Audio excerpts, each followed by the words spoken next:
দামের দিনে কত করে খেলাম সেটা একটা হিসাব দিক ভালো হবে। তবে আমার থেকে উপরে তো ইউনূস সাহেব নিজেই আছেন। ইউনূস সরকার মাত্র 9 মাসে খাইছে 125 কোটি টাকার খাবার, আর সংস্কার কমিটি বানিয়েছিল, তারা খেয়েছে 9 মাসে 83 কোটি টাকা। তো কোনটা বেশি? মিথ্যা অপপ্রচার এখনো ইউনূসের সেই কারখানা ইউনূস সেন্টারে চলছে। আজকে একদিকে বাংলাদেশের অর্থনৈতিক চরম দুরবস্থা, জিনিসের দাম বেশি, বন্যায় মানুষ হাবুডুবু খায়, তাদের উদ্ধার করে না, তাদেরকে রিলিফ দেয় না। আমি নির্দেশ দিয়েছি আমাদের ছাত্রলীগ, স্বেচ্ছাসেবক লীগ, যুবলীগ, আওয়ামী লীগের নেতা কর্মী, এমনকি আমাদের মহিলা আওয়ামী লীগ, তারা পর্যন্ত পানি ভেঙে যে রিলিফের মানে বন্যাত মানুষকে সাহায্য দিচ্ছে। বাঁশগাড়িতে ছাত্রলীগ 250 ব্যাগ খাবার নিয়ে গেছে, তাদেরকে দিতে দেবে না, তাদেরকে ফেরত পাঠিয়ে দিয়েছে। এইরকম মানে নিজেরা করবে না। আর আওয়ামী লীগ তো সবসময় মানুষের পাশে আছে, আওয়ামী লীগ তো সবসময় পাশে থাকে। যে কোনো দুর্যোগ দুর্বিপাকে আওয়ামী লীগ সবসময় জনগণের পাশে থাকে এবং জনগণের পাশে থাকবে।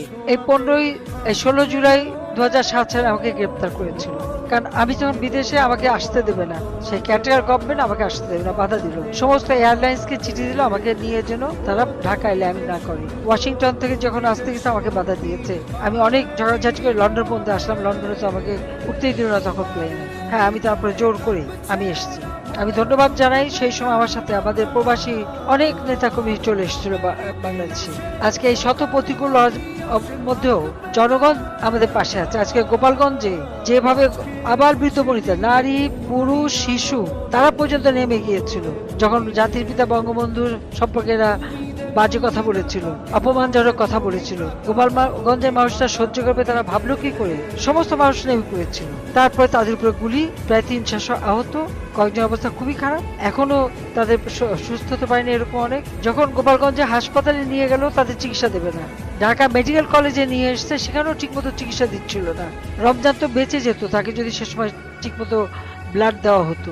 অনেক চেষ্টা করেছি আমাকে বাঁচাতে, কিন্তু পারলাম না, সেটাই সবথেকে কষ্ট লাগে। আমি গোপালগঞ্জবাসী, টুঙ্গিপাড়া, গোপালগঞ্জ, আমাদের কোটালীপাড়া, কাশিয়ানী, মকসেদপুর সব গোটা গোপালগঞ্জ জেলার মানুষ সব এক হয়েছিল।